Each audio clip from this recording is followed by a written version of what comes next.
esladim qorong'u tunda. Yomg'ir so'zlar edi jim derazamda.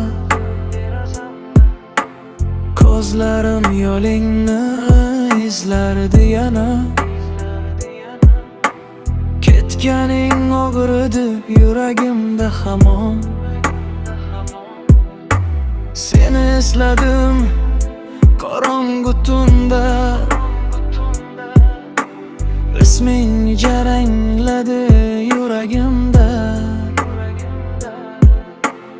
Unutolmadim, yo'q unutmadim. Sensiz baxtni hech topolmadim. Unutolmadim, yo'q unutmadim. Ketgan bo'lsang ham seni kutmadim. Ko'zlarda yoshim, yurakda izing. Sevgi deb qolgan armon sening. Unutolmadim, yo'q unutmadim. Tunlarga dardim sekin aytdim. Qaytmasin bilsam ham yurak aytar. Seni sevganimni yo'qotmadim. Unutolmadim, yo'q unutmadim. Tunlarga dardim sekin aytdim. Qaytmasin bilsam ham yurak aytar. Seni sevganimni yo'qotmadim.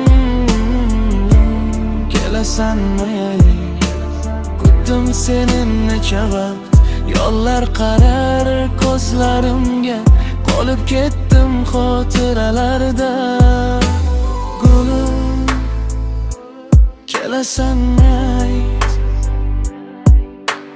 Yurak chidayanmaydicha.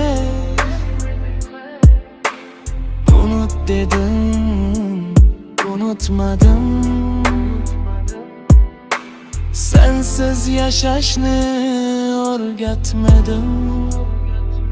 Unutdingmi yoki ayt, unutdingmi? Bir zamon sevgan yurakni tark etdingmi? Ko'zlarim kutadi jim yo'llaringni. Yolg'iz qoldirib ketdingmi?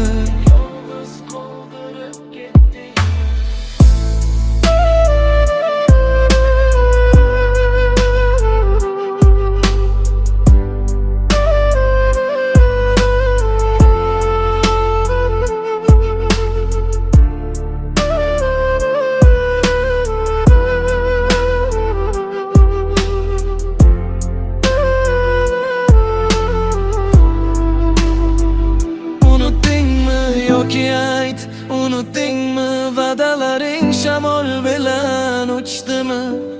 Men hanuz eslayman kulganingni. Sen esa meni unutdingmi?